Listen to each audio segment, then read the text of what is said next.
құрметті әріптестер, кешегі болған бүлікті ұйымдастырғандар, енді мен түсінігімде ол осы мемлекет басшысының атқарып жатқан еңбегін қолдамайтындар және сол кісіге осы жүріп жатқан демократиялық өзгерістерге қарсы шыққандарын ұйымдастыру деп бағалаймын.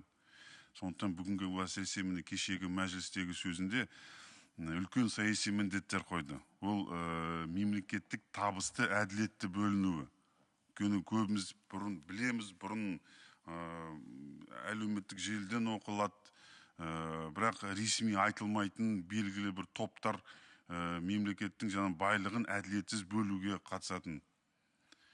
Ол бір жемқорлықтың нағыз бір көрінісі болатын. Осы жолы міне президент жаңа сайланған үкіметке осы бағытта жұмысты жалғастыруға, соны әділетті бөлуде көптеген халықтың көкейінде жүрген мәселелерді шешуге жұмсауға тапсырма берді.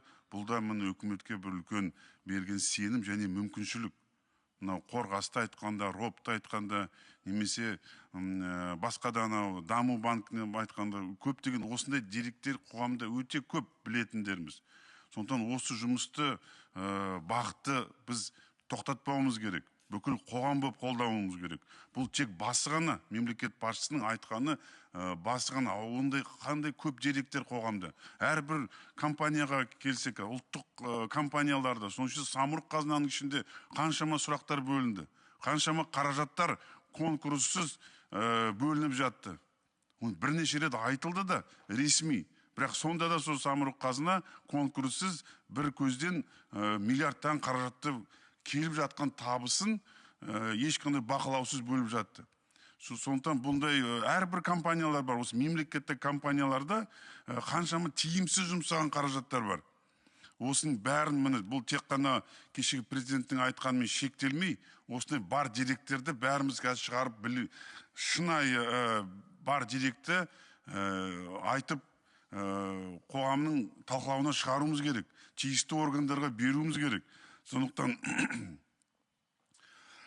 кешіріңіздер, сондықтан менің осы үндеуді жасап жатқанымыздағы басты мақсатымыз, қосарым, осы жұмысты бәріміз жұмылып, мемлекет басшысының бастаған осы бағытын жалғастырып, тоқтатпауына ықпал етуіміз керек. Барлық қоғам мүшелері, кәсіпкер болсын, жай азамат болсын, өйткені бәрібір де бұған қарсылық болады. Өйткені соны жасағып жүрген адамдар бәрі де кейбірі әлі сол қызметтерде жүр. Сондықтан осындай қолдау керек, қоғамның қолдау керек. Біз мемлекет басшысы мәжілісте саяси реформаларда туралы айтып кетті. Ұлттық кеңестің мүшелері ретінде бір қатар ұсыныстар берілген. Енді осы қалыптасқан ахуалға байланысты тағы да біраз ұсыныстарымызды дайындаймыз. Мен ойлаймын, осы көпке ұзамай ұлттық кеңестің отырысында алғашқы ұсыныстарымызды беріп, оны осы көктемде бір жайырлап, жылдың аяғында мемлекет басшысы қыркүйекте халыққа жолдауында айтам деді. Осы көп созбай жылдың аяғына дейін нақты саяси реформалар керек. Ол жаңағы осы қоғамдың атқарушы биліктің бақылауын күшейту. Қажет болса сайлау заңына депутаттардың партиялық тізіммен бір бөлік халықтың талабы бойынша жаңағы жеке округтарда болсын дейді. Оны да қарастыру керек. Басқа да әкімдер, облыс әкімдерін сайлау. Жалпы қоғамдық бақылауды күшейтуге арнайы саяси реформаларды жалғастыру жұмысын жалғастырамыз. Осыған байланысты басқа да әріптестеріміздің берген ұсыныстарын, қоғамдық қайраткерлердің берген ұсыныстарын бәрін пысықтап, өз тарапымыздан осы ұлттық кеңесте талқылап, мемлекет басшысына ұсынысымызды дайындаймыз. Ең бастысы, жаңа айтып кеткен, осы демократиялық процестер міне енді басталып жатыр.